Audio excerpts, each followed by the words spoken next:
questions for you, accounting officer.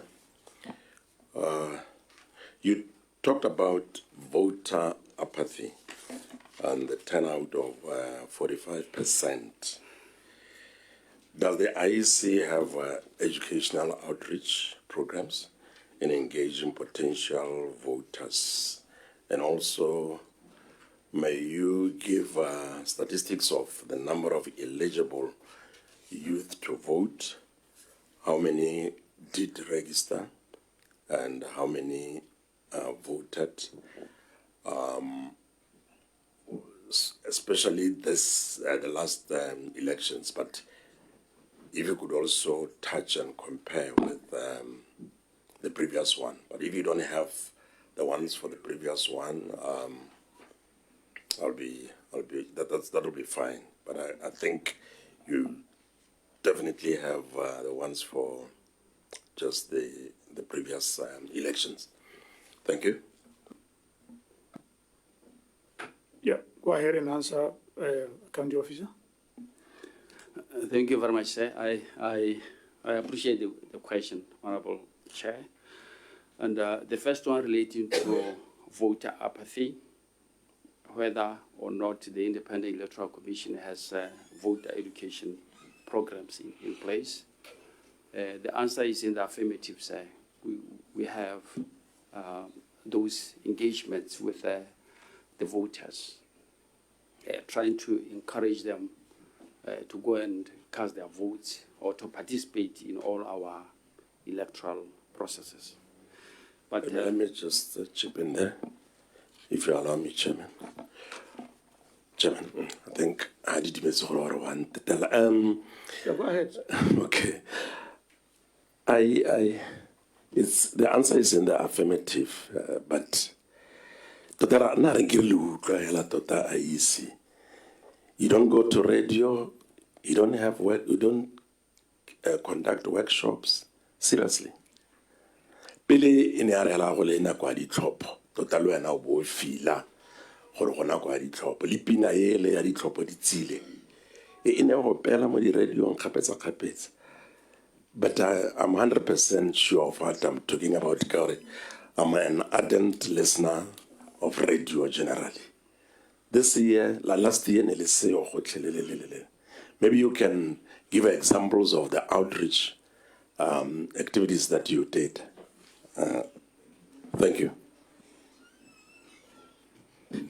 Thank you very much, Honorable Chair.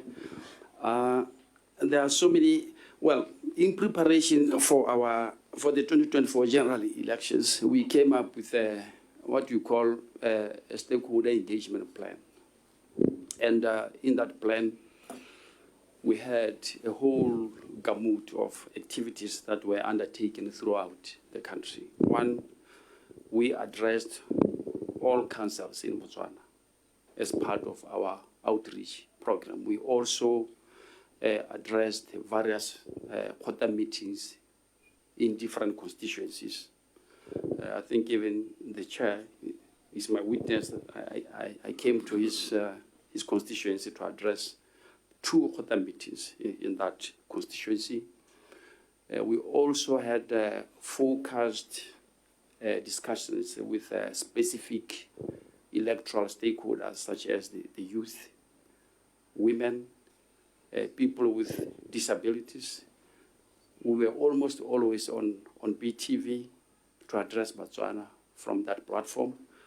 In the mornings, we were almost every day during this Radio Botswana program called The Morning Show. Ramaroba, our public relations officer by then, was there. It was either him or the other manager responsible for policy development and voter education, or myself, or any other colleague who was also involved in those days. We also had opportunities to address and brief the all-party conference. I think I briefed them about 4 times last year in preparation for the October 2024 general elections. We also briefed and addressed members of Ntoyari Khosi, I think 3 times as part of our preparations for the elections. But the point that I'm taking from you, Honorable Chair, is that we should do more, because voter apathy is a challenge. It's a concern from the stakeholders, and we commit to doing that. I must also indicate that voter apathy is actually a worldwide phenomenon. Even in the developed world, everybody is crying about voter apathy. The voters are not coming forth to cast their vote or to participate in the electoral processes. That is why in 2022, Honorable Chairman, we decided to conduct a voter apathy study. We engaged the University of Botswana to engage Botswana, ask them why they are not participating in the electoral processes. And the report is out. We gave it to all our stakeholders. And there are a few items, if you want me to mention them, that they have chronicled in the report. The reasons why they don't participate effectively in the electoral processes. If you permit me, sir, I can now call them, sir. I can initiate them. Okay, let's give him a chance. You can continue with your examination, Honorable. Madam Chairman. I'm saying continue with your examination. Yeah, but the one, the youth, or how many voted? Did you touch on it? Not yet. Yeah, you can touch on it, County Officer. Proportion of the youth who registered and voted. That one, unfortunately, Honorable Chair, I didn't read, sir, honestly speaking, but we have it in the office. I can avail it. Avail it to the Secretariat. Yes, I will, sir. Thank you very much. Go ahead, Honorable. We mentioned to the other accounting officers who have been there before, or whom we interviewed or examined, that it's always important to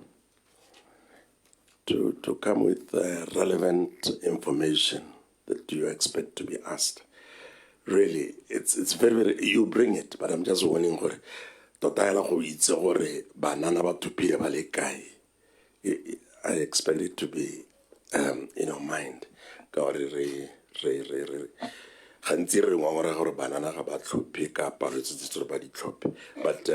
as you said, you'll avail. Basically saying that, he's saying that it's quite basic that you should have it. Yeah, go ahead, sir. Thank you, sir. Thank you, Chairman. The second question is what was the rationale behind the benchmarking in Zimbabwe? We do have many countries in Southern Africa or in Africa, but why specifically Zimbabwe? Zimbabwe Thank you. You may respond, sir. Why is him? Thank you very much, sir. Once again, thank you. I'm happy, honorable member of the Public Accounts Committee has raised this question. And I'm also happy that I have an opportunity to explain it. And I hope my explanation today will lay the matter to rest. Because wherever I go, it is raised, sir. If you recall, there was a general elections in Zimbabwe before ours. And my chairperson, Honorable Judge Nyamazabu, together with one of the commissioners and other people from other countries, were there as part of the electoral observation mission. And after the elections, there were several schools of thought on the conduct and management of the elections in Zimbabwe. Some were saying the elections were a success, while others had their own views. But there was one particular view which was particularly attractive to us as an election management body. It was attractive to us because, electoral management, in electoral management, you cannot operate as like an island. You learn from good practices in other countries or from your colleagues in other countries. So what happened was one of the good things that were identified in Zimbabwe was the manner in which they were churning out accreditation cards. When you go and observe elections in any country, you'll be issued with a card with your name and the organization that you represent as an election observer. So one of the positive things that were mentioned about the Zimbabwean elections was those cards and the speed with which they were churned out by the printer or the machine that they were using to churn them out. More specifically, that printer or machine had capacity to churn out 50 copies of accreditation cards per minute.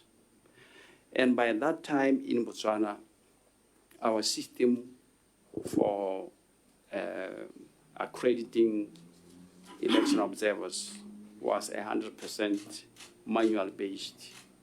And because of that, we were only able to produce one accreditation card in 25 to 30 minutes. So the reason why we went to Zimbabwe,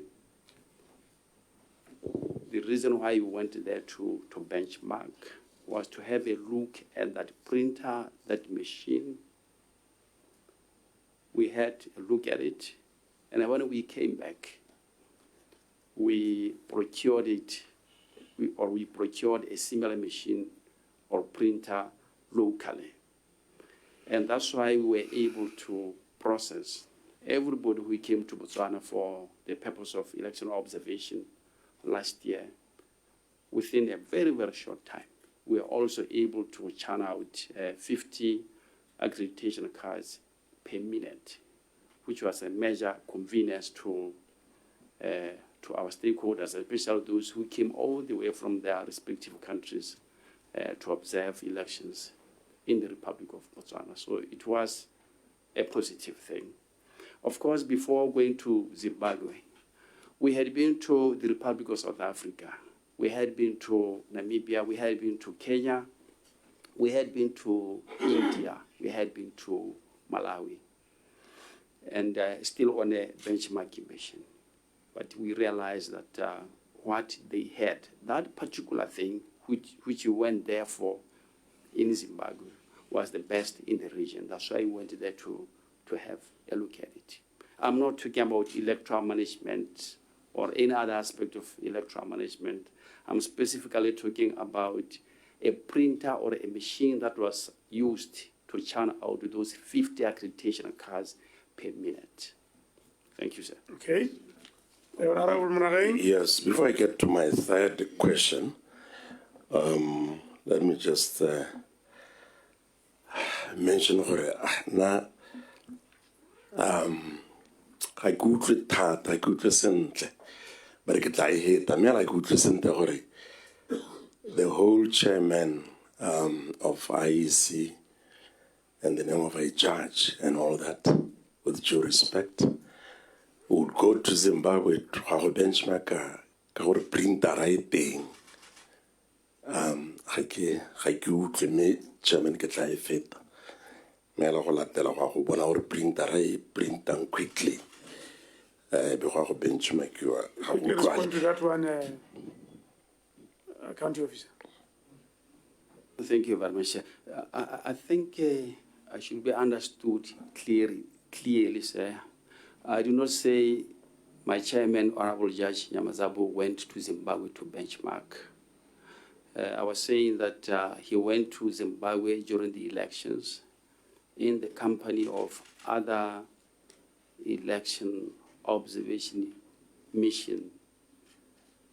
And people from other countries, they went there with him. He was part of that mission which went there to observe elections. But later on, we went there as the technocrats, because everybody in the region, because we interface within. No, Chairman, a re tlogele ke a tlogela yo gore judge me korela my issue ke gore whoever went there to benchmark, meaning the main reason be na gore ne ra utlwala gore go na le printera e printang accreditation cards.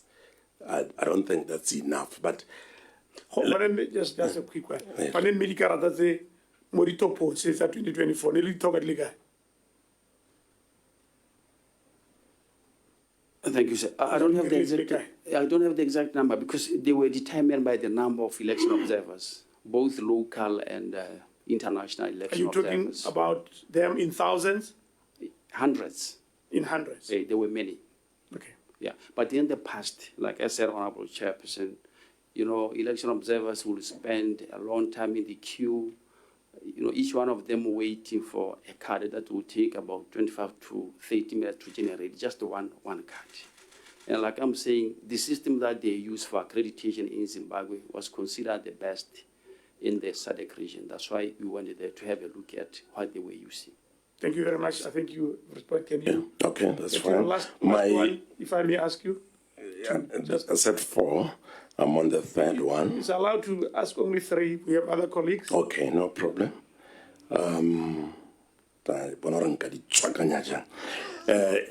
Elections management system, you talked about it.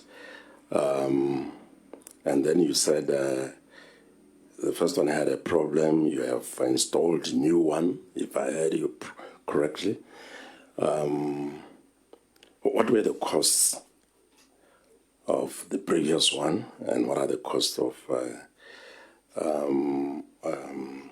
the new one, and what informed you to record the new one? And finally, the plot in block 10, you have 2 hectares. I think that's a good move. The buildings, but may I know where you on a plot at 2 hectares, and how far are you with the plans for your building? Budget. Thank you, Chairman. Thank you very much. May you respond, County Officer? Thank you very much, sir. Excuse me. Let me start with the 2 hectare plot at block 10. Like I indicated, sir, currently as I brief you, sir, the plot has only been cleared. It was allocated to us for free by the government, because this is state land. It's state land in Gaborone. The land is owned by the government. So it was allocated to us by the Department of Lands for free. We didn't pay anything. And in terms of how far we are in terms of developing the plot, like I have already indicated, we are still dealing with the preliminaries.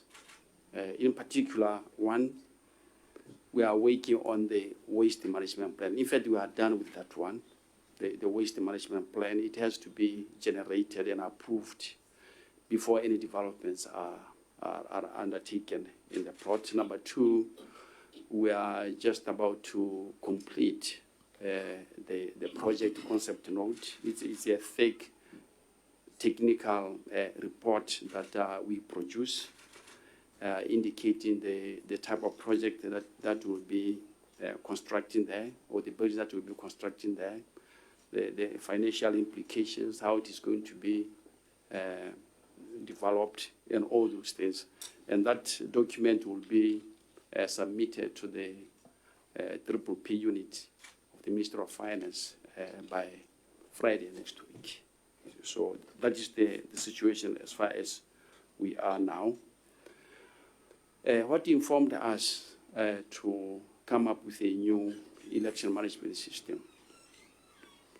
As I indicated, Honorable Chair, the old system was installed in the mid-90s. Today we are in 2025, and the old system was installed in the mid-90s. And like I've already indicated, over time, naturally technology becomes obsolete. I've also indicated that the old system had problems of capacity. It was not capacious enough. It didn't have sufficient capacity to accommodate modern day challenges of managing the electoral data. It also had limited security features.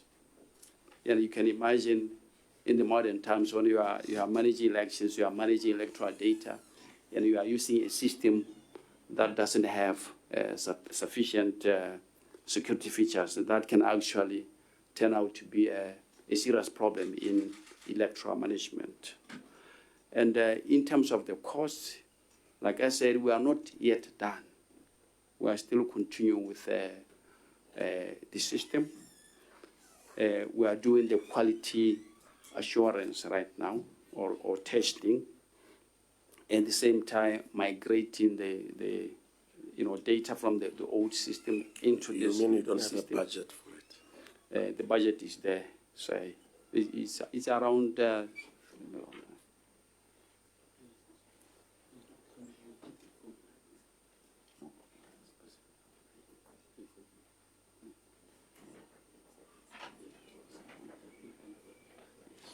The budget, we're still disaggregating this side.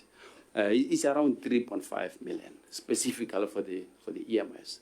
It's a very sensitive project. We have to be very, very careful with how we do it. Thank you, sir. Okay. You don't have to give any details unless it's manipulated, or you say it's very, very sensitive. So you don't want to give out a lot of information about it. But it's around 3.5 billion, they say, Honorable Mare. Thank you very much. Honorable Tausani. Thank you, Mr. Chair. Good morning again, once Jeff. Voter apathy. You have always been talking about voter apathy from as far back as I can remember. 2004, voter apathy. Don't you think the way leading your polling stations cutting contribute and thata more voter apathy? A typical example, how are you going to call on people walk about 15 kilometers, 20 kilometers to go to Matopelo? Don't you think this is one of the issues that did you a role of voter apathy?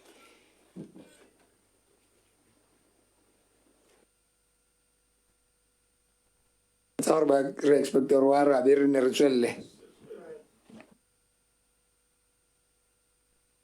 you very much, sir.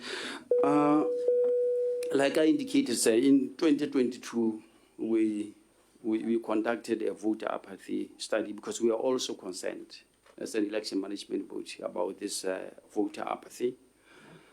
And location or the distance between the police stations was not one of the issues that were raised by the people. Yeah. In fact, in 2019, when we went for the general elections, we had about 2,208 polling stations around the country. And for the purpose of the 2024 general elections, we increased to 2,808, trying by all means to bring electoral services closer to communities or the voters where they are. If you go around the country, you'll find some polling stations with about 10 voters registered there, simply because we wanted to bring those services closer to where the people are.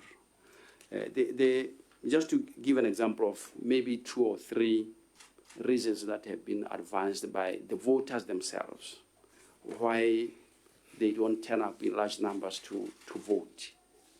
One, they talk about the sort of representation they get from their elected representatives, whether in parliament or at council level. Those who were interviewed, some of them said their representatives do not represent them fully. That's what they were saying is there in the voter apathy report. That's one point they raised. Number two, the other one, they talk about transparency. And I think that's one of the issues that many people have been raising.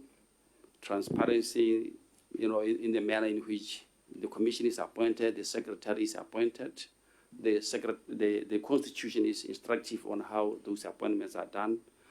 Now, Botswana is saying we have come to a point where such processes should be more transparent. Just to give an example about the secretary, Section 66 of the Constitution says whoever is the president at the time of appointment of a secretary will appoint that person. The president himself will do that. Even though after appointing that person will work under the overall guidance and direction of the commission. But some Botswana are saying that is not enough because we don't even understand the process that is followed by the president in appointing the secretary. So to them, that's one of the things which make them to become slow in participating effectively in electoral processes. So those are just some of the few points that they have raised to explain why they don't participate effectively in the electoral processes. I guess the point is made, County Officer. You want to follow it up? Yes, okay, I want to follow it up. Correct. I'm suspicious of the study because these studies normally when they are conducted, they are conducted in areas how they are targeted people. This study, I don't think it has ever been other than University of Botswana, and that is why you get this kind of information. I would definitely disagree with that because na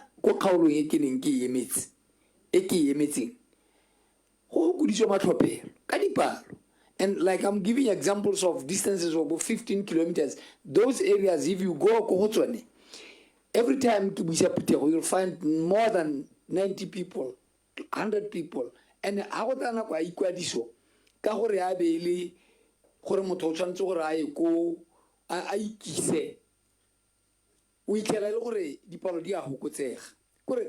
apathy starts from registration itself. Because if the politique, let's say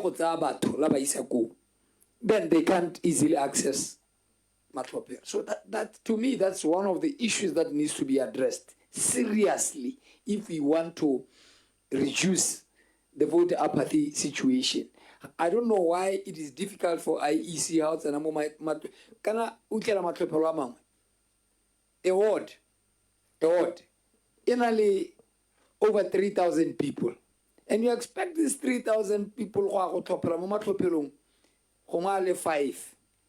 It means it's more than 500 people in every polling station. So these are the things that I think, but that's the study. I think you need to revisit this study again. Now, let's try University of Botswana, let's try Mohaburoni, let's try Momuchudi, let's try Momitine or Litor, but they are targeted. Whenever to what's on this study, about what to medical that I can assure you. So, I give Malani Leone Tata Jeff. Kakanya the cute Tata gets when it's a digram, but Baba equal and then they don't even go and vote. Baba, when they come to the voting stations And then after that, ba bua mo di-line be ba bona gore hanga ka nna for the whole day. So e nngwe ke ya accommodation, office accommodation.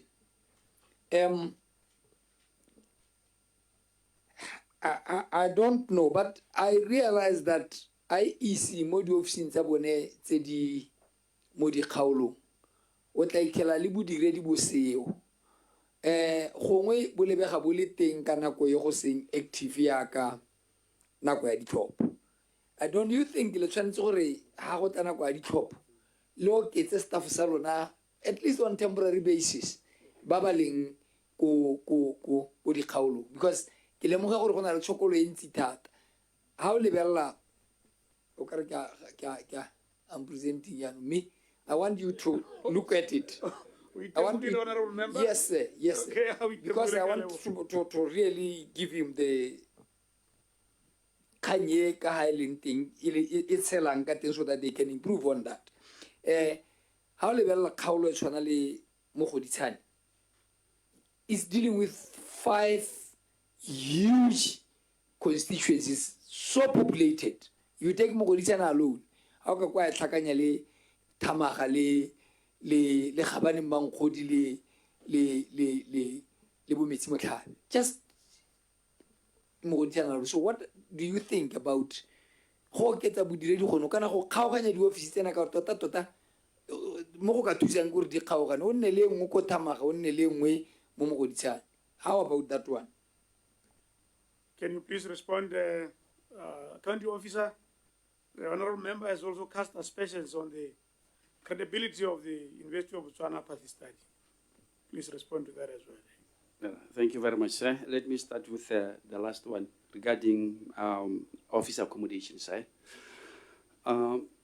It's in our plan, sir. In short, it's in our plan to decongest the Mogoditshane office by opening another office at Thamaga. I don't know when precisely, but it's going to happen before the next general elections. The same will occur. Our 2 priorities now in terms of opening new offices, Mabudzane and decongesting Mogoditshane to open an office in Thamaga. Honorable member raised the same question during our Committee of Supply speech. That's why we sat down to look into our processes with a desire to answer those grievances as already enunciated by him. Now on the study, I'm not going to controvert what the honorable member was saying about the voter apathy study.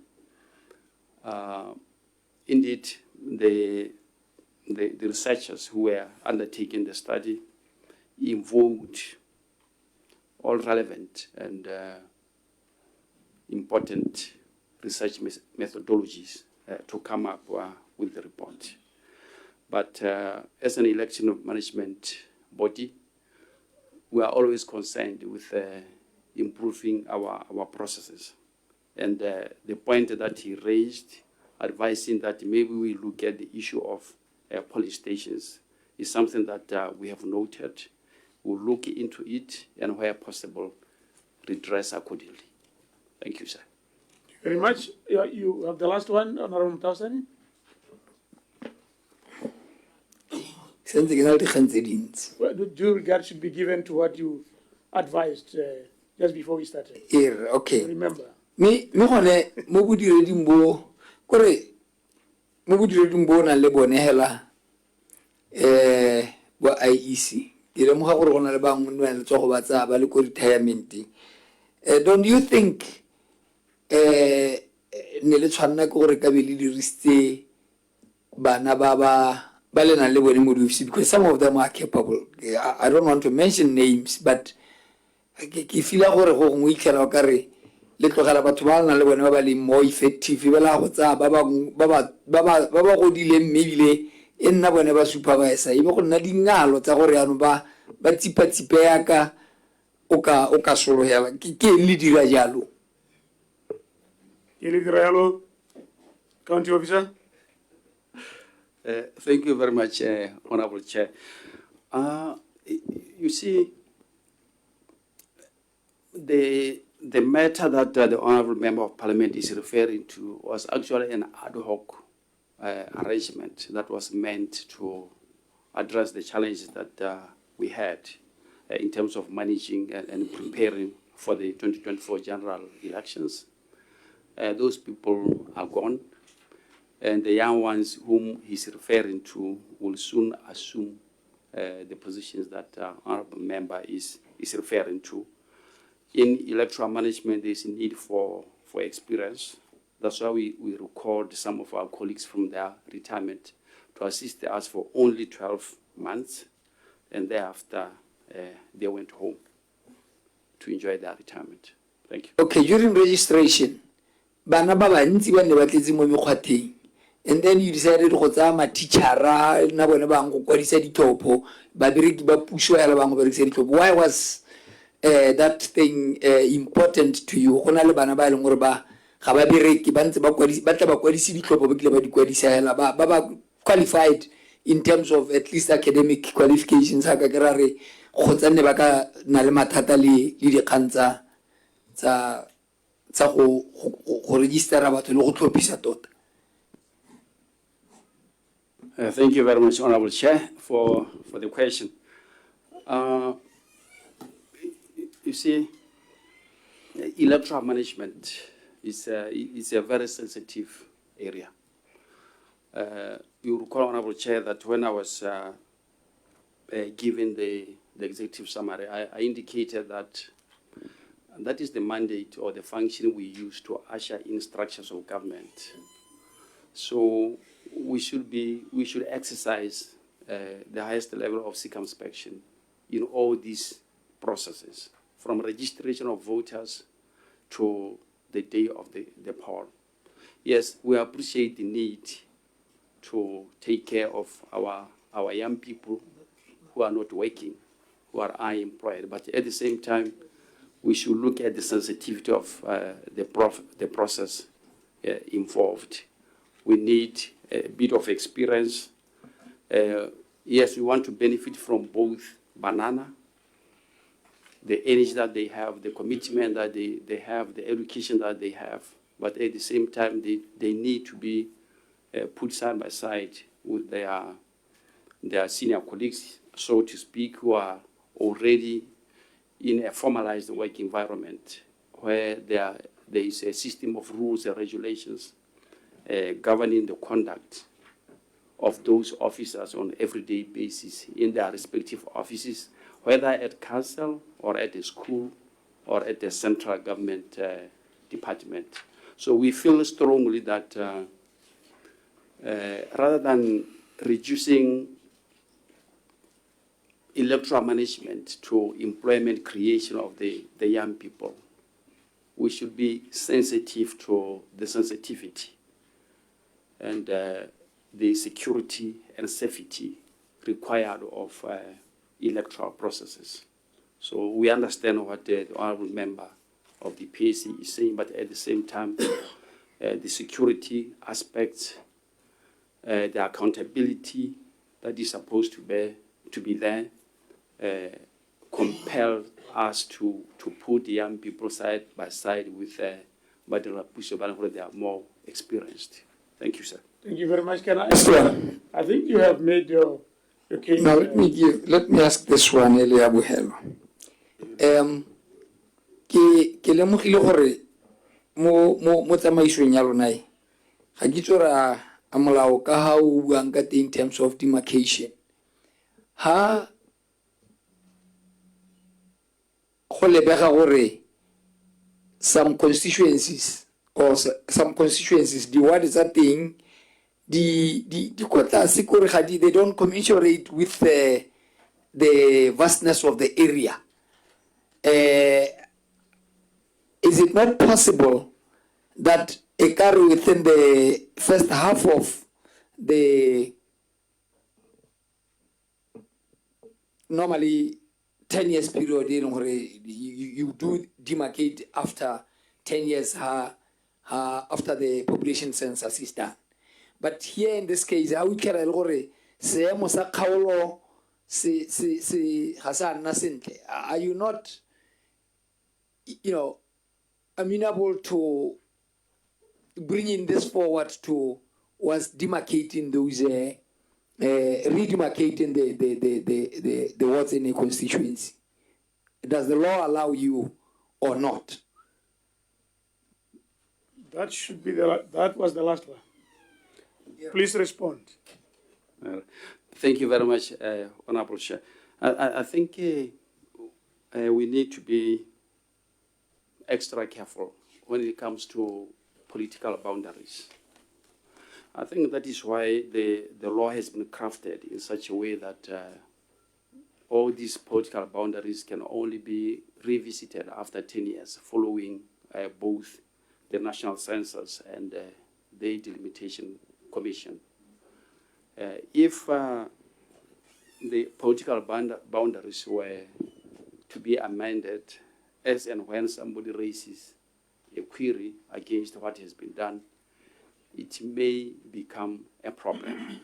Political interest will come into play, and that will probably have the effect of maybe even destabilizing the country when some people suspect that the political boundaries are being manipulated by certain political figures in their favor. So I think that is the broad principle that we should have in mind as we draw political boundaries, be it boundaries for constituencies or polling districts or council wards. Thank you, sir. Thank you very much. Honorables, are you engaging? Okay, yes. Honorable.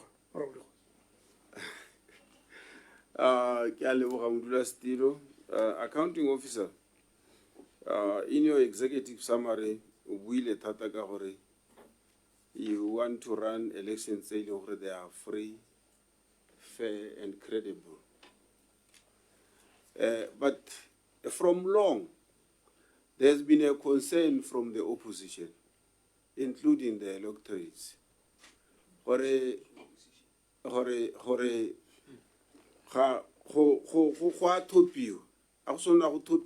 Lorala di boxi, the players, they don't, you don't accommodate them alone. But some are nosi, and Honora le Pelayo Agore, the Kuledia Kona Home, Hubula di boxi, Hotsengwa, the Kunupotawawangwe, Mote, whatever Hono. So, highly order is to run free and fair elections. To ensure that the boxes had the peace, had the by mediba the candidates. Bahu di Horosa Kudiante. Mihon Rupala Rubale Luku Komatopero. Honali Hoinkera so much expenses, Yahoo transporter the ballot boxes to the counting stations. Thank you very much, sir.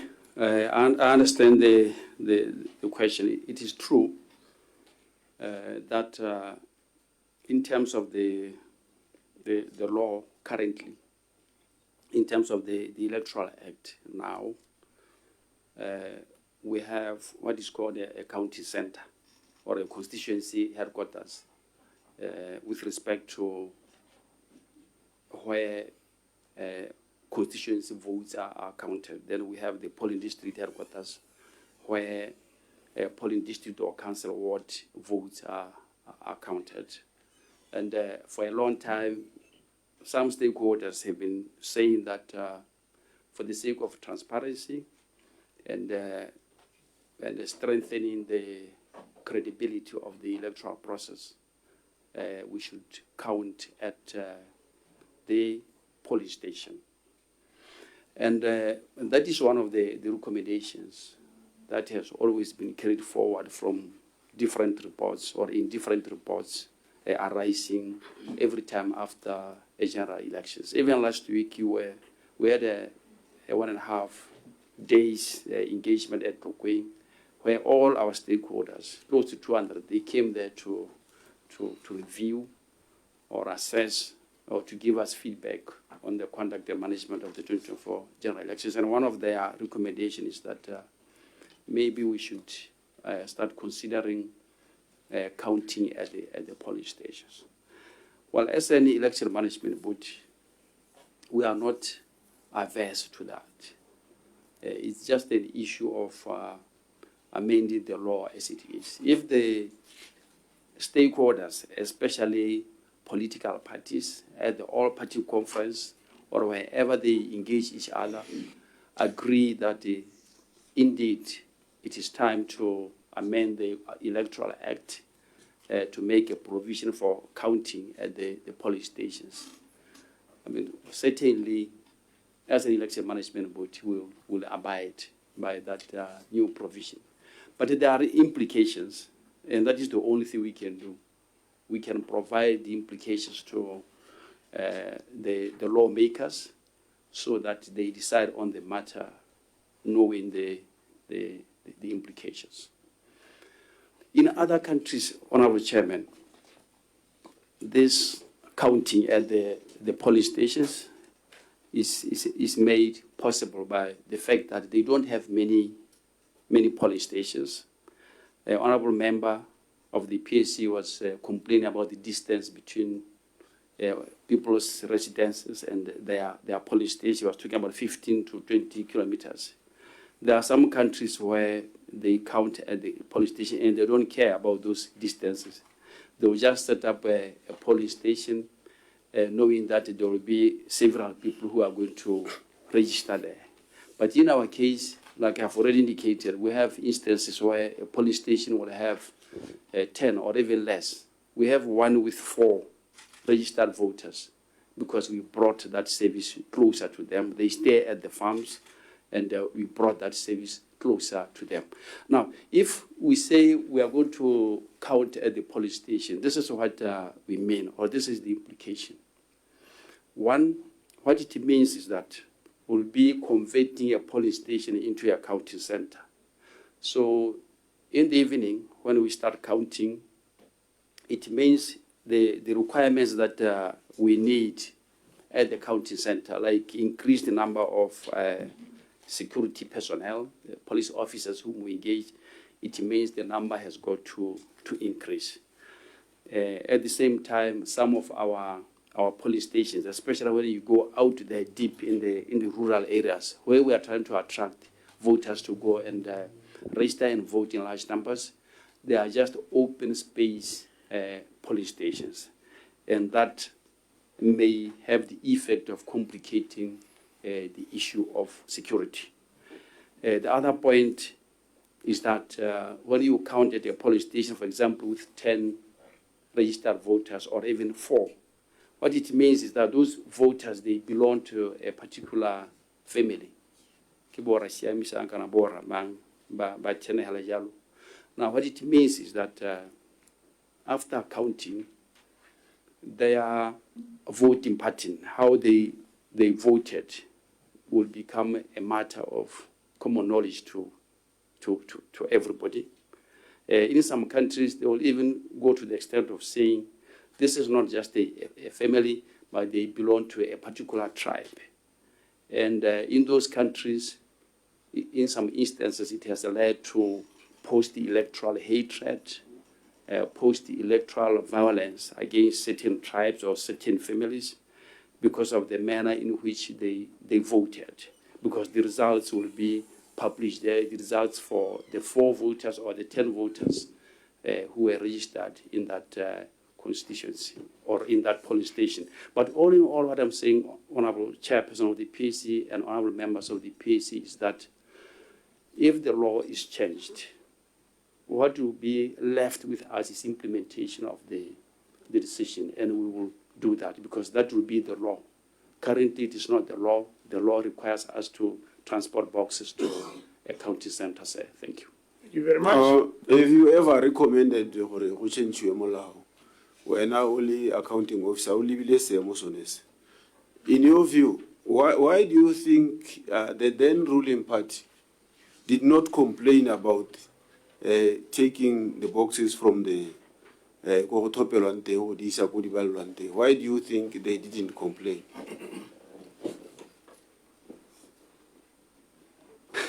Honorable Chair, I think Honorable Member of the PAC is compelling me to venture into an area that is not mine.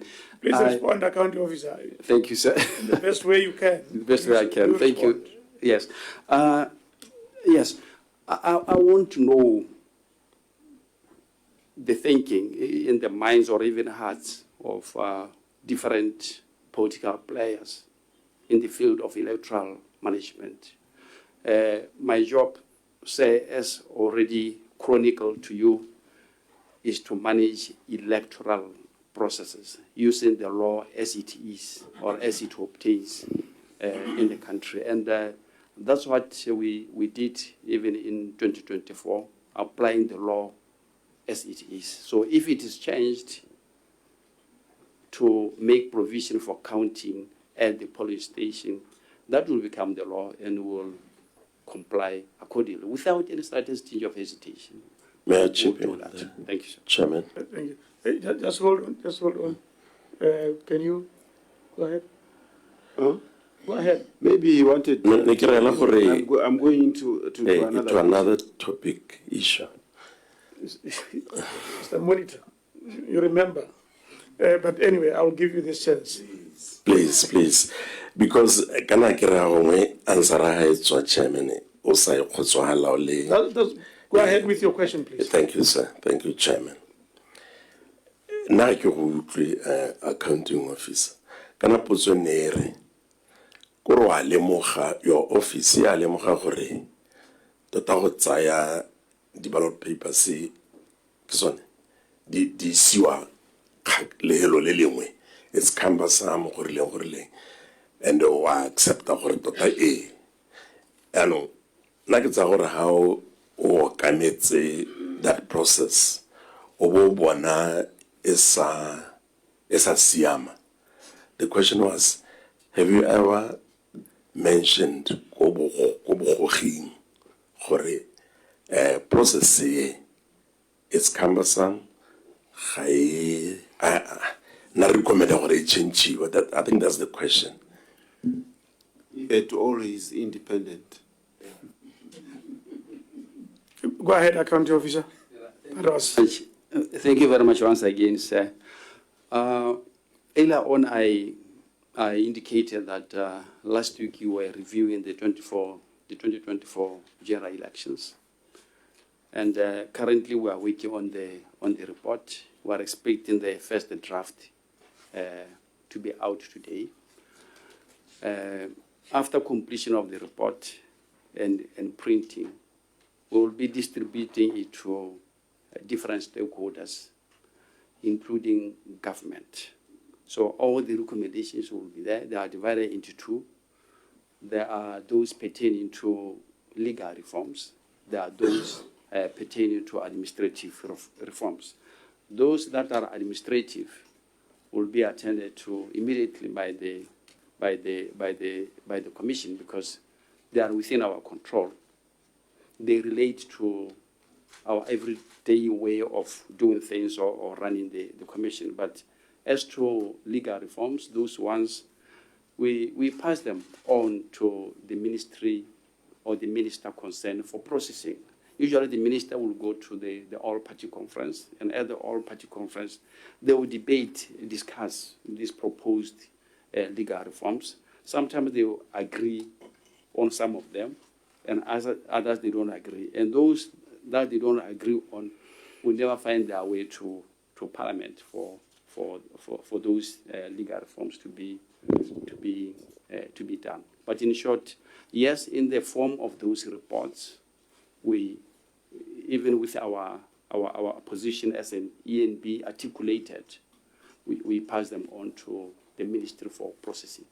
Thank you, sir. So buang makirane a kero o no supa gore gongwe o ne go na le ngongore ga di tswa ka go ba bane ba le mo opposition so se buang ke gore yaanong ka gore a busa se go raya gore yaanong re baakanye molao ga e le gore batla go baakanya wa rialo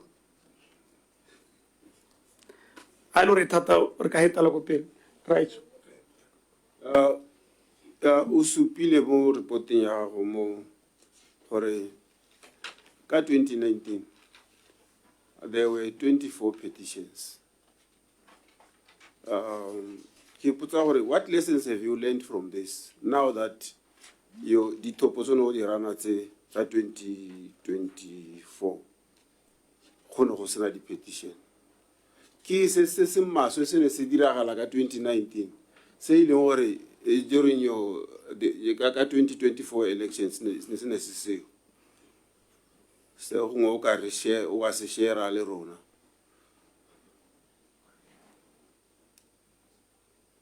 Accounting officer. Thank you very much, sir. I will attempt to answer this question, sir. Please attempt.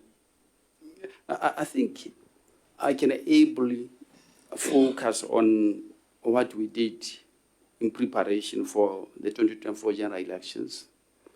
Chronically, some of the things that made it possible for us to run an election, a general election, devoid of petitions. I think the first thing that we did, which worked for us, was stakeholder engagement. I know earlier on, one of the members of the PAC indicated that he didn't see us. But we did a lot in terms of stakeholder engagement. I refer to the addresses, the full council addresses that we did throughout the country. Not once, not twice, but more than that. We went around the country. I refer to the committees that we addressed around the country. I have referred to the focused discussions that we had with specific demographics in the area of electoral management. So stakeholder engagement was one of the things that contributed a lot to our success in delivering the 2024 general elections. And the other thing I think that we did was to intensify education on the part of the people who were assisting us to run the 2024 general elections. The emphasis on the rule of law, the emphasis on ensuring that everything was done in terms of the law or as prescribed in all the pieces of legislation that we use to manage elections in the Republic of Botswana. And I think the other thing that I should refer to, I think it was the willingness of political parties and their supporters to observe the rule of law on the day of the poll. That's what I saw. That's what I observed as a secretary to the IEC, that on the day of the poll, as I was going around the polling stations from the morning up to late in the afternoon, even receiving reports from the different constituencies, quite clearly, politicians, their agents, the voters, had that commitment. I think they heard our message during the preparations for the general elections to observe the rule of law. Those are the three main things that I've noted. The last question, Diwa? The last question. Oh, you're done? Oh, no, if you are done, it's fine, it's fine. Honorable Kikonagin. Thank you, Chair. Dumela, Accounting Officer, and your team. There's a lot of talk independence of IEC. What is your view? Do you consider IEC currently as it operates independent? If not, what's the ideal scenario? What are the changes that you would recommend? And have you recommended them to the current changes, to the current government? If not, when are you recommending?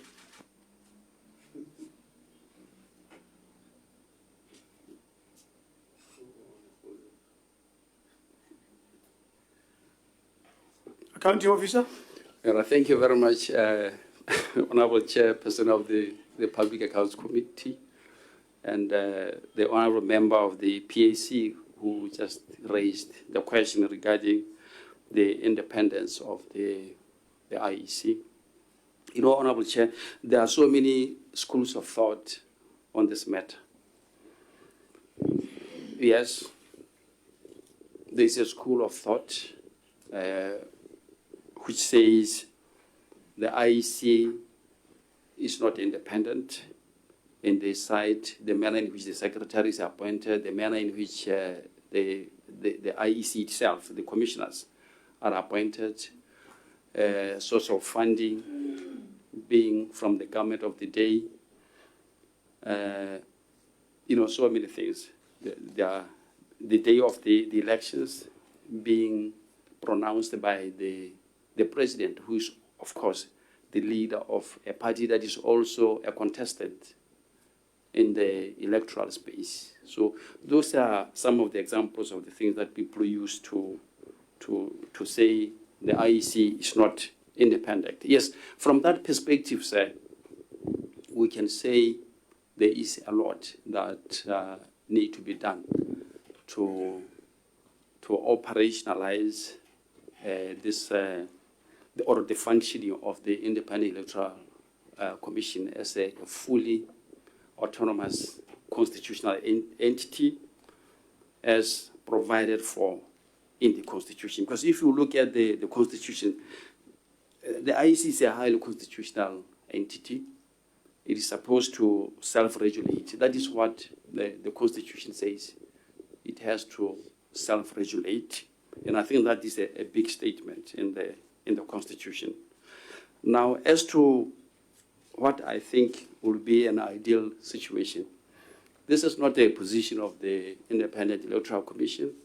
It's my thoughts on the matter, sir, having reflected on what obtains in other jurisdictions, other countries in the SADC and beyond. In other countries, we have something similar to what one may call IEC Act. And that act which turns the entity into sort of a parastatal, operating independently from government.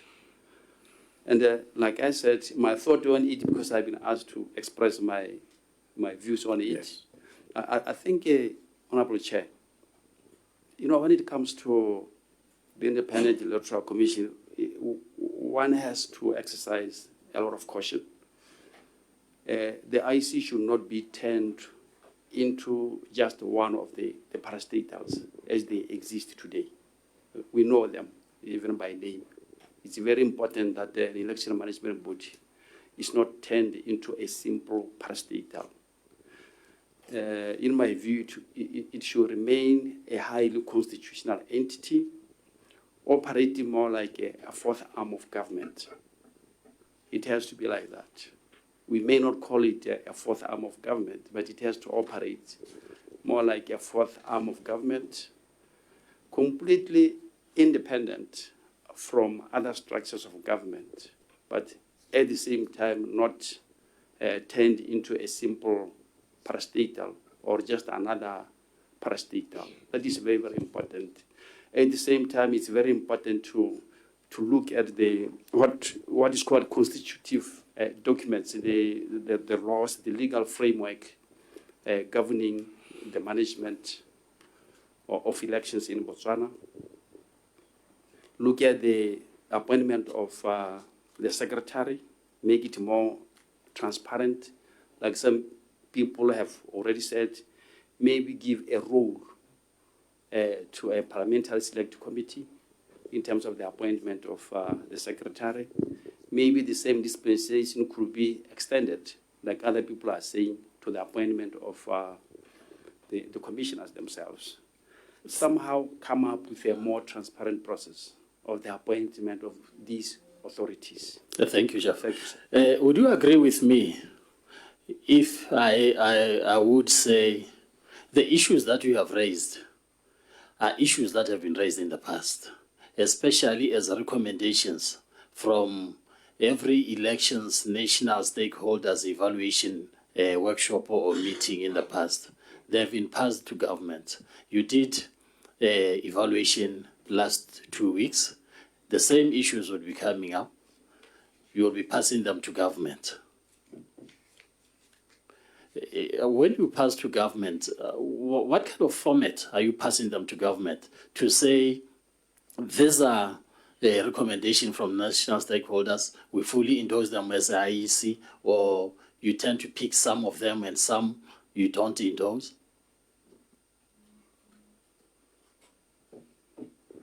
Thank you very much, sir. Honorable Chairperson. This is the procedure that we follow, sir, in processing the recommendations.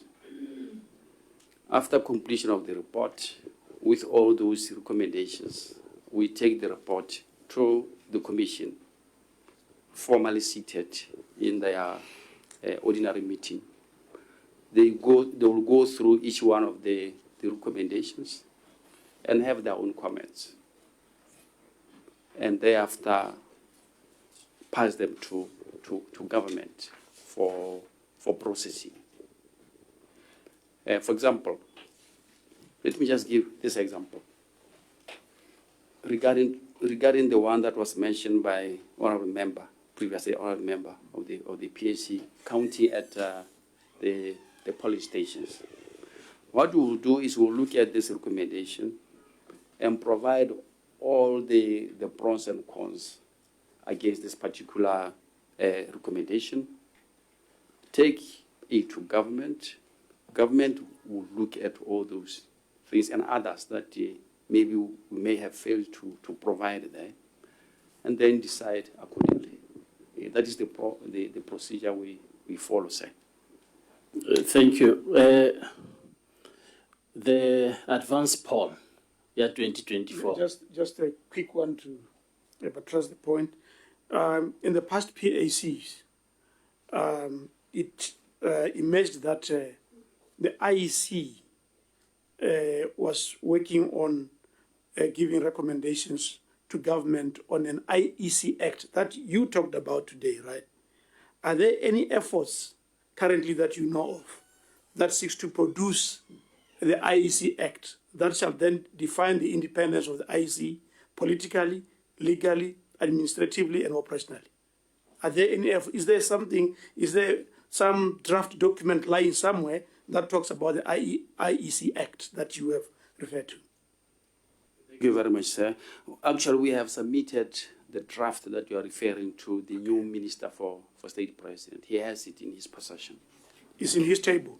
It's in his, on his table, yes. The ball is in his court now, right? Thank you very much. Thank you, Chair.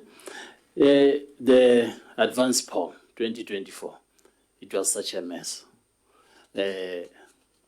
You go to different polling stations, advanced polling stations, almost 50% of those eligible to have voted and took an effort to go and vote did not vote. We are talking about a human rights issue here. One, denial of your right to vote. Secondly, we are talking about the financial burden, whereby people traveled long distances only for them not to vote. What compensation do you have for such individuals, economically and otherwise? If not, are you planning to put any compensation process in place?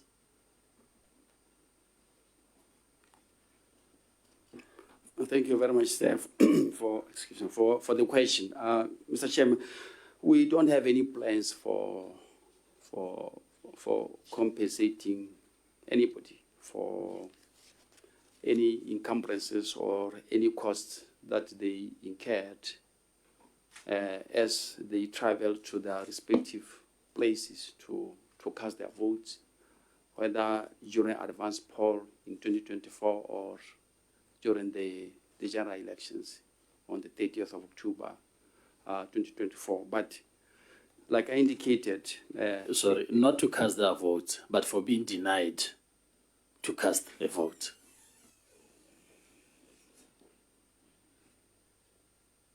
Thank you very much, sir. I think it was a small correction from honorable, honorable member. But like I indicated, honorable chairperson of the PAC, we admit, and we do that with a lot of humility and a lot of seriousness and a desire to improve our electoral processes. We admit that there were some glitches, some bordering on administration. There were many of them, especially during advance poll. And I've already committed to ensuring that in future there will be no recurrence of the same glitches. That's why I have indicated that we have moved swiftly as an election management body to come up with what we call an advanced poll management module within our election management system. And that module is going to help us greatly in terms of managing ballot papers pertaining to advanced poll. I think what we can do is to learn from what has occurred during the 2024 general elections and ensure that there is no recurrence of the same glitches in any future If it elections. recurs? If it reoccurs, what happens? How ka dirahala hape, what happens? Why don't you put compensation process in place? Thank you very much, sir. We are not planning to fail, sir. We have learned a lot from the glitches that. If you fail? No, we are not planning to fail, sir. I think I have to make that point clear, sir, Chair. We are not planning to fail in electoral management, especially when you are addressing a problem that has already occurred, a problem that you have learned a lot from it. You do your things, you move forward in such a way that there will be no recurrence of such an event. County officer, there was indeed a problem with the advance poll. And you are now suggesting that we have an advanced poll management module, right? And in its construction, did you involve those who were affected, including politicians, so that it doesn't recur?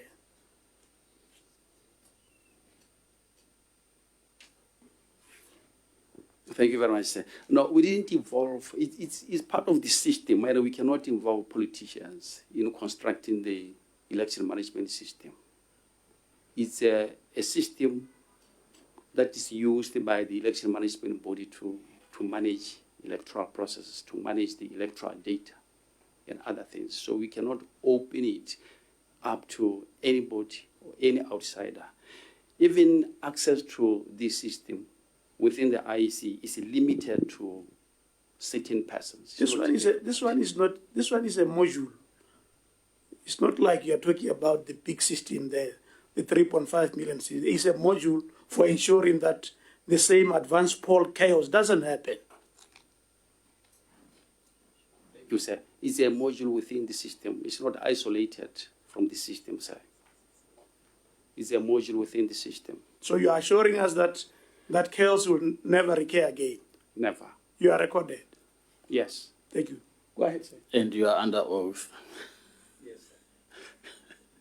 sir. I think the last issue or two, the protection of the system, the whole electoral system, in terms of intelligence and all the sorts. Who does it for IEC? Do you have intelligence officers? Kana le thusiwa ke DIS? If so, ile thusa ka tsela e ntseng jang? What is your working relationship with DIS?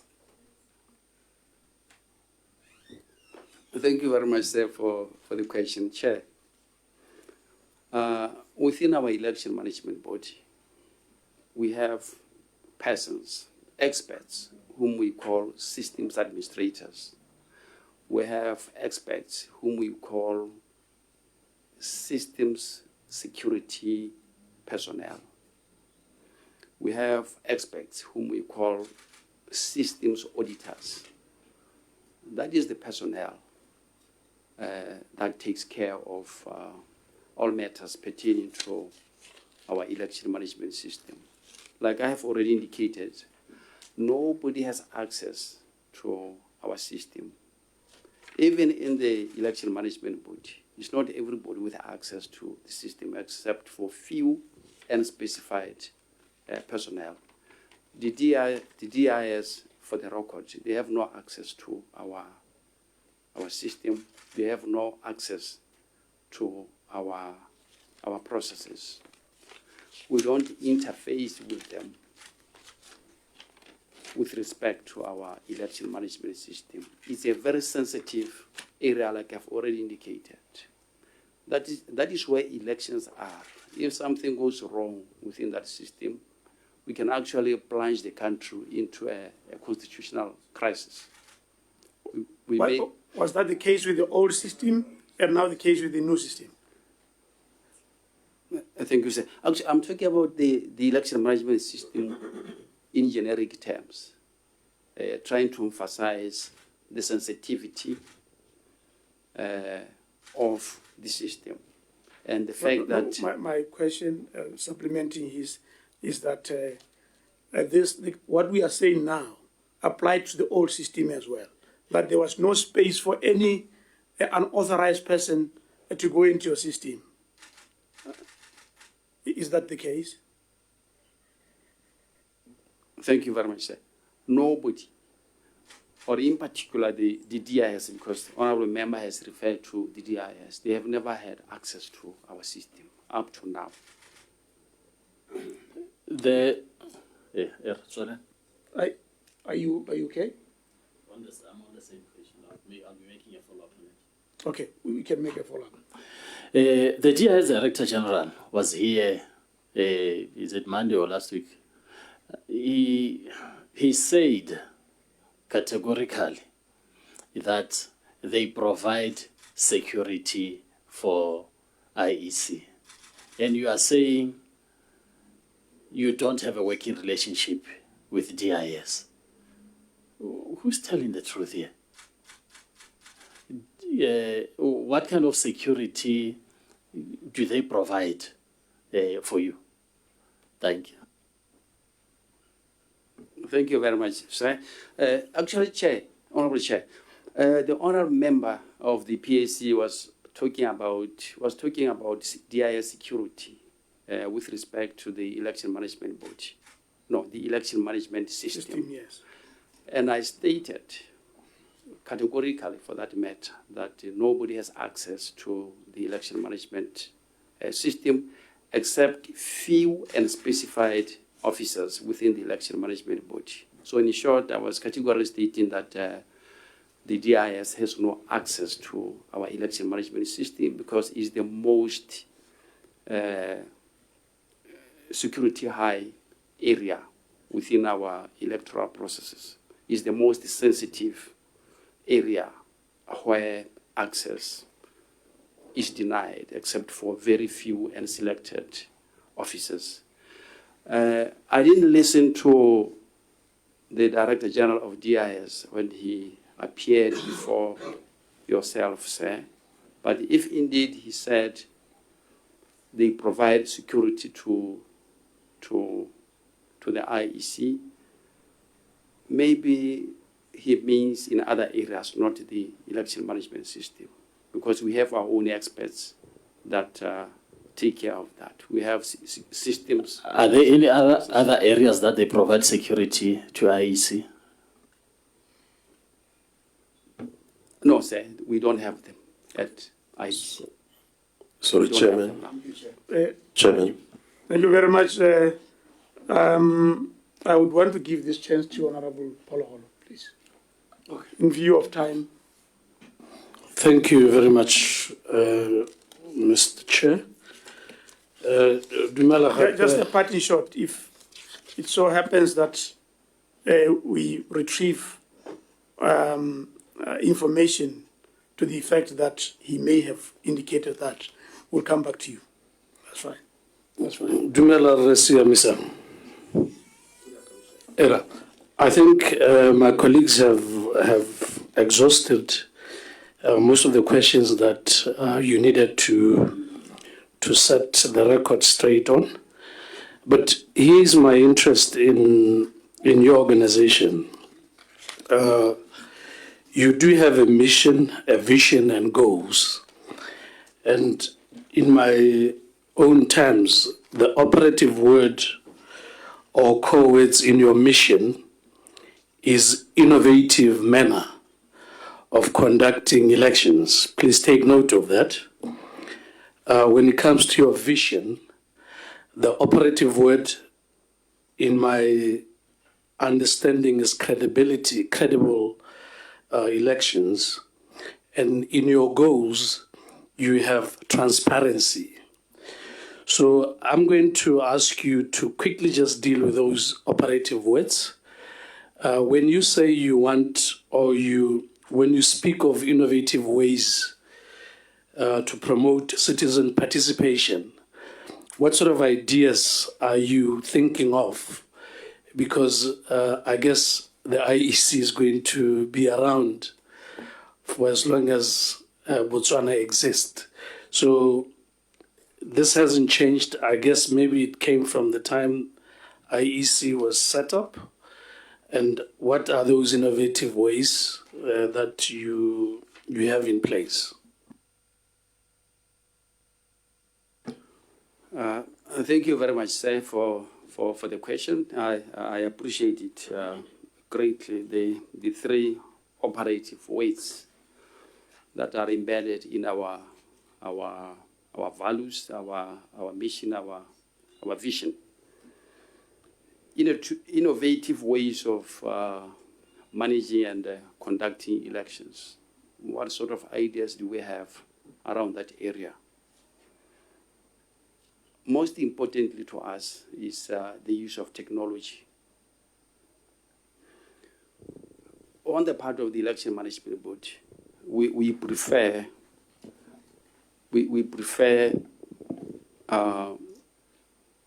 to be honest, we prefer electronic voting machine.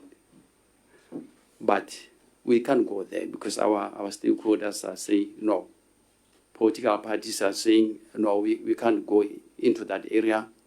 Our voting population is still too small. We can continue with the manual system of voting, but that is our preference, looking at the advantages that we may get from using technology to vote on the day of the poll. We will have instances of real-time issuance of the results and things like that. But there's another area where we are going to use technology because that one has been agreed upon by political parties. And in fact, a law or the Electoral Act has been amended to make provision for that. That is the area of voter registration. Section 7 of the Electoral Act has been amended to make provision for the use of technology in voter registration. Actually, we have been to several countries. Some minutes ago, I mentioned having been to India, having been to South Africa, having been to Malawi, having been to Namibia, having been to Angola. I didn't mention Angola, but it's one of the countries that you went to benchmark on how they use technology to register their voters. So what I'm trying to say is currently processes have been activated by the Election Management Board to ensure the installation of voter registration systems before the 2029 general elections.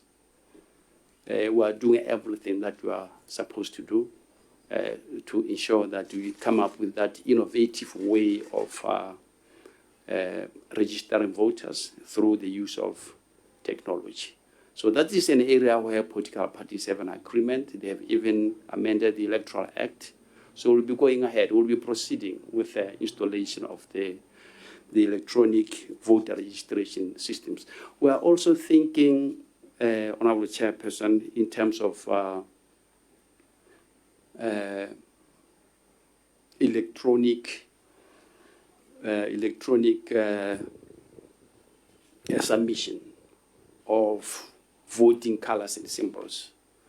You know, as we prepare for elections, those who intend to stand as independent candidates, there is a time when they submit their voting colors and symbols for examination by the secretary to ensure that we don't have similar voting colors and symbols already registered in the registry that is kept by the secretary to the IEC. So we think even that one is possible to use technology, innovative way of doing this. So we also think that the use of technology will help greatly during voter registration. Imagine somebody comes from Bobono, he's based in Gaborone, or he comes from Mau, and he's based in Gaborone. Now, if we come up with a technology that will allow that person to register in Gaborone, knowing that he's registering for Maung or Bobono or whatever place outside Gaborone, that will be a great convenience to that particular voter. So that's our line of thinking in terms of innovative ways of doing things or electoral management. But at the same time, Honorable Chairperson of the PAC and honorable members of the PAC, the general principle in electoral management is to introduce technology with caution or circumspection, because stakeholders have a tendency to be suspicious when the new technology is introduced in matters of electoral management. You recall what happened with EVM in 2019. A law was actually enacted making provision for the use of technology in voting, and they did not accept it. To the manual system of doing things. The next operative word is credible elections. I think when something is credible, people believe in it. People associate with it. And the way we want to do it, we will try by all possible means to engage all the stakeholders. Not engaging them at the tail end of our processes, but engaging them well in time. Whether ki issue registration of voters, whether ki against the day of the poll, or some amendments that have been done in the Electoral Act or any other piece of legislation promulgated for the management and conduct of elections in Botswana. We believe engaging our stakeholders, all of them, even going down to party level, where we meet with the youth organizations of the different political parties to engage them on our processes. That is something that we'll definitely do after our experience in the 2024 general elections. Like I indicated earlier on, we believe in the principle of continuous learning and improvement. So that's some of the things that we'll do to make sure that people believe in what we do, believe in our processes.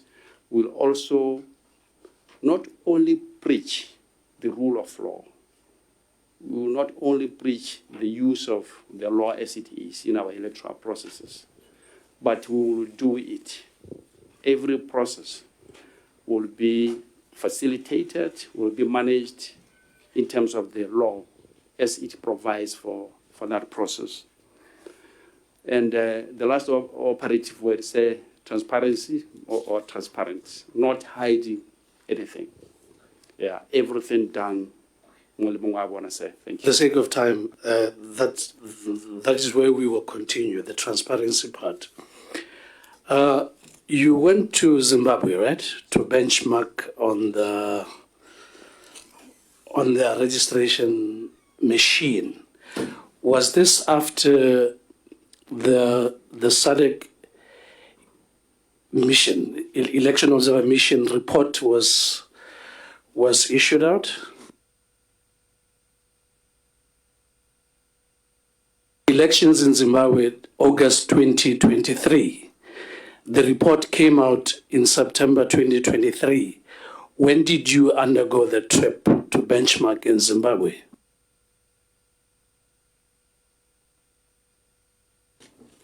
Thank you very much, sir. I think, if I recall well, it was in January, February 2024. Then that would mean it was after the report of the SADC. Were you aware of the findings that was in the report from the SADC election observer mission before you went to Zimbabwe?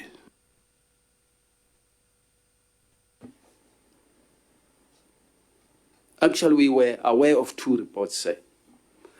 There was another report from the ECF SADC. There was a preliminary report from the ECF SADC. ECF SADC it stands for the Elections Commission Forum for SADC countries. And that is where we meet. That's where we interface as the different election management bodies in the SADC region. So by that time, when we went to Zimbabwe, their preliminary report was already outside. So you disregard conclusions that your mission was actually intended to sanitize the election of Zimbabwe by paying a visit to the country.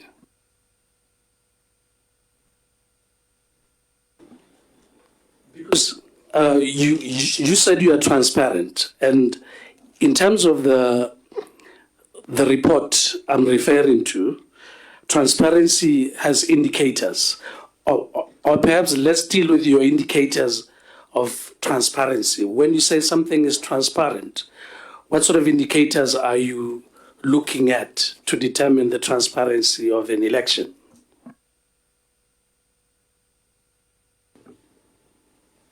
Thank you very much, Honorable Chair. I'm not sure if I understand the question, sir. You agreed it is in your goals that you want to run a transparent electoral process. Question is, what are the indicators of transparency in your understanding?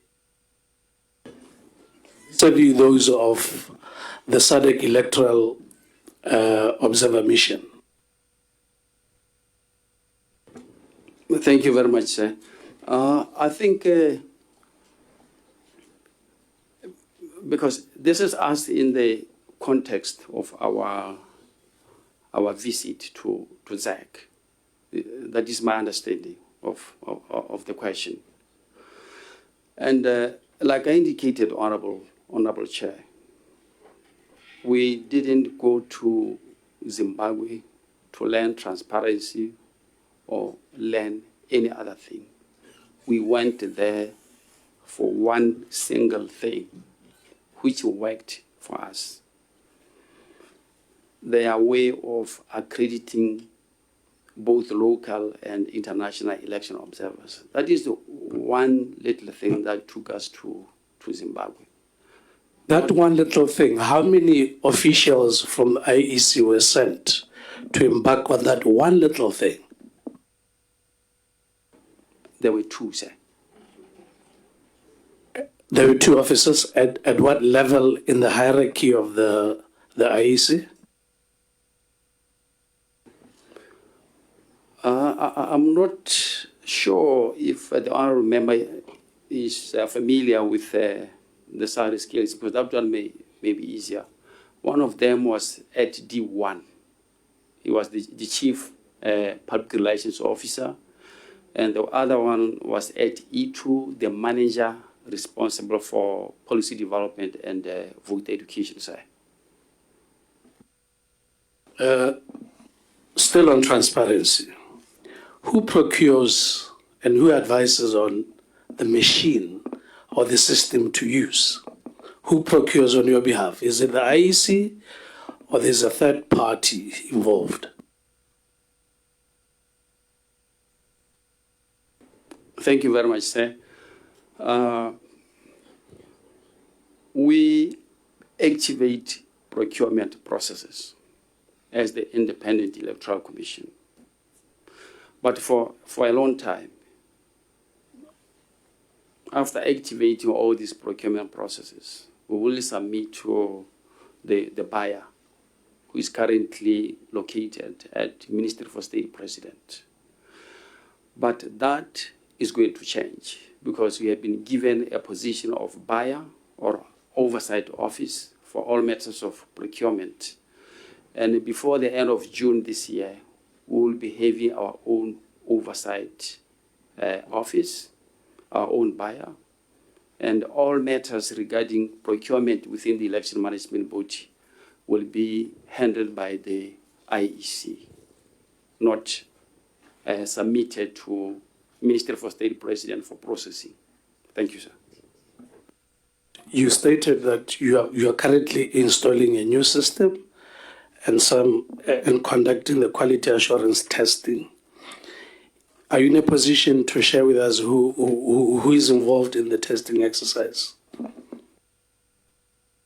Or it is entirely an in-house operation? Thank you very much, sir. It is done by us and a consultant, a private company, say, owned by Botswana, 100%. Okay, this is because in the past, if you recall, when the issue of EVM was mooted then, some legislators went on a trip to go and benchmark on these machines. This particular system, so it is entirely the decision made by IEC as to what machine or what system to put in place and leave out the stakeholders in the election exercise.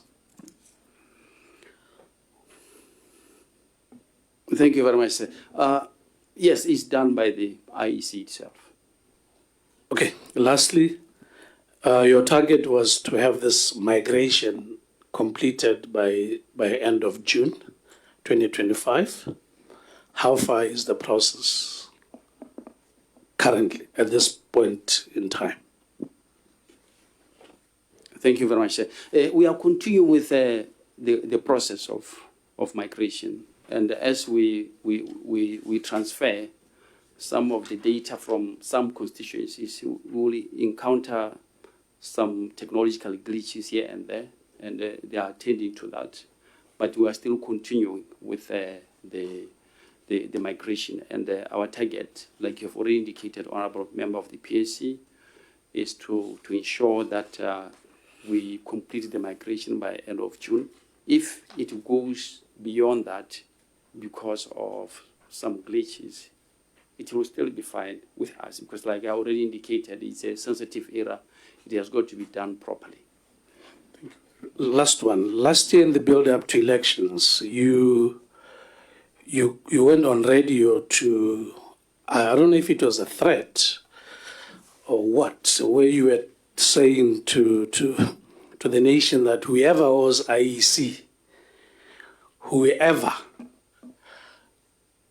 is owing IEC is going to be disqualified to participate in the elections.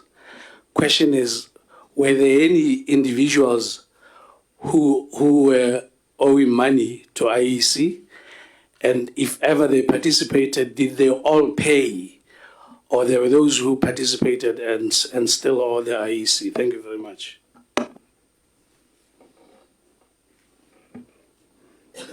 Thank you very much, Honorable Chair. That one is not accurate, Honorable Chairperson of the PAC and honorable members of the PAC.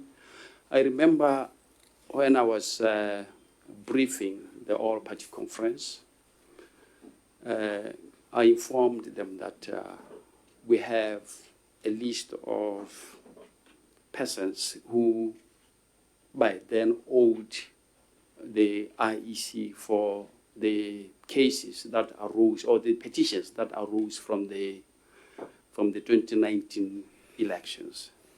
I took it to them as a baholo to assist, because to us it remains a pain in our records to see so many persons still owing the IEC. And it is not true that I said whoever owed the IEC at that time will not be allowed to participate in the elections. No, there was no how we could say that, because the disqualifications for one to participate in any electoral process are clearly stated in the Constitution of the Republic of Botswana. So there was no how I would say that, because by saying that, I would have been operating outside the law. But at the all-party conference, I took it to my stakeholders to say, as the secretary to the Independent Electoral Commission, I have this record, I have this pain,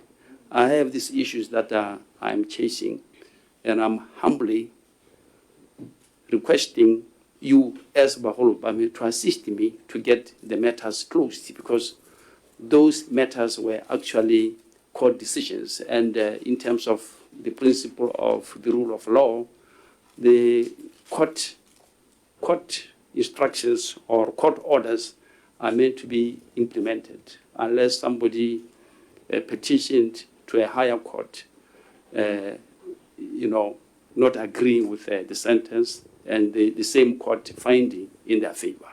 But if the situation continues as it was, we have to continue. I thought that one was the last one. No, the very last one. Last one. Still on transparency. The reason to deny some players in the game to access the electronic voters' roll. Where was this decision taken, and what was the reason behind it? When transparency is one of the goals that you set yourself to deliver a credible election.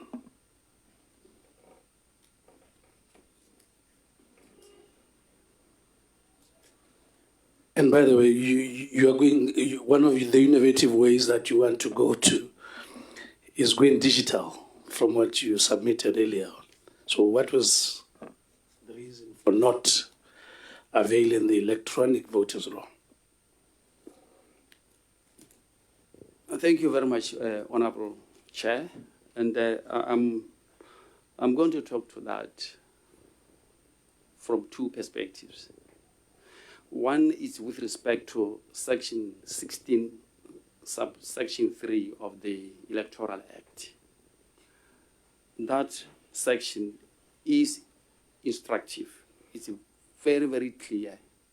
It provides that if anybody wants a copy of the voter's roll, they should get it from the secretary, really a hard copy. That's what the Section 16, subsection 3 provides for.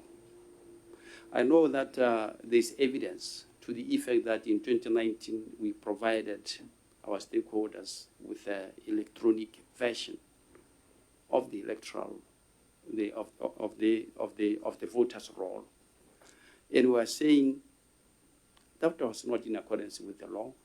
We don't know why we did it in that manner, but when you realize an illegality, you cannot perpetuate it. The law requires you to make good. And that's precisely what we did as we were preparing for the 2024 general elections with respect to access to the roll in terms of Section 16, subsection 3 of the So it was your decision to undo what was done in 2019? That's the question. Was it your decision, or it was coming from elsewhere and you just had to implement? Thank you very much, sir. The Commission was implementing the Electoral Act as it is. Nobody from outside or a third party gave instructions to the Commission. Thank you very much. The other one, sir. Okay. Yes, Okay. the last one. There was also, I think the honorable member of the PAC also, what he was also referring to instances where during the inspection of the roll period, 40 days for the general roll and 20 days for supplemental roll. The law is very, very clear. Right now, the Parliament amended the Electoral Act to make provision for providing a voter's roll during inspection. This should be understood that during inspection, the roll to be provided in the Commission's website or the government's website. It also says any other electronic media that the Commission may determine. When we were preparing for the 2024 general elections, we didn't make that provision. We didn't implement that provision because of issues of data protection. We made it clear to our stakeholders at the all-party conference that because we are still grappling with issues of data protection, protecting the identities of the voters, we won't be able to provide that electronic version of the roll that was supposed to be inspected online in our website and even in the government website. But going forward, because we have employed an expert in the data protection, and she's working day and night now to correct everything that was supposed to be taken care of before implementing that particular provision. We are going to have inspection of the roll in a digital format in our website and even in the government's website as provided for in the Electoral Act, sir. Thank you. Thank you very much. And thank you generally for the engagement. It was a serious engagement. As we gravitate towards conclusion, I would want you to take note of the following. One, that we have keen and specific interest on issues around the IEC Act as the Public Accounts Committee, because we think in there issues of appointment of commissioners, appointment of the secretary of the commission, issues around the independence of the IEC shall be contained. It's an area of specific interest to us. When you come next, we shall also be canvassing same. We also have specific interests on issues of the advance poll. It was so chaotic, it was so messy last time around, we don't expect it to happen again. Unfortunately, we just have to wait for 2029 to see if indeed the module we have works. That is a very important matter that you should note. We are also very keenly interested in the location of the intelligence community in election management in Botswana. It's an issue that you have vehemently denied, told us in very clear terms that there's no way that the DIS will get involved.